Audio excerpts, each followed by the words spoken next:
Good day. Please introduce yourself. Today, I'm Joanne Singh, 26 years old. I live in San Pedro, Laguna.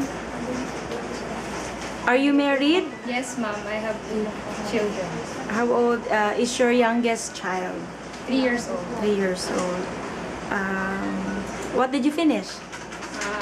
High school. High school graduate. Okay. Just in case we have employer for you right now and they will ask you not to take the day off for a week or even for a month due to some hectic schedule of their work. Is it okay for you? Yes, ma'am, it's okay because I earn money and I save. Okay. Can you tell me about your work experience? I work in my province, all around. Okay, so all around household helper. Yes, ma'am. Can you tell me your duties and responsibilities? Taking care of babies, Okay. washing and drying, ironing. Ironing. Yes, ma'am. So you do all around household chores. Did you experience also marketing? Yes, ma'am. Okay. Can you handle taking care of a naughty children? Yes, ma'am. Based on my experience, I have 2 kids. There's a time, They're naughty. yeah. Okay. Do you know some children's songs? Yes, ma'am. Can you sing a simple English song for little children?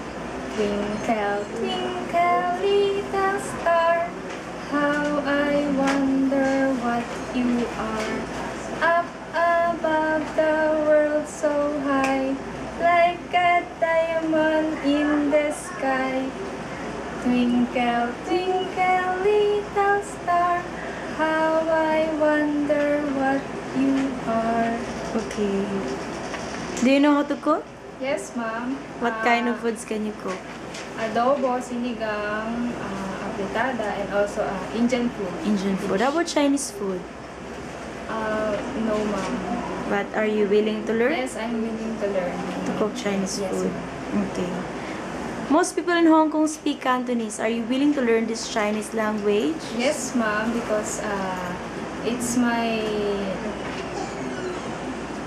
what you call this? It's favorable on you. Yes, ma'am, to understand what you They're say. okay. Do you know how to take care of a newly born baby? Yes, ma'am. Why do you want to work in Hong Kong?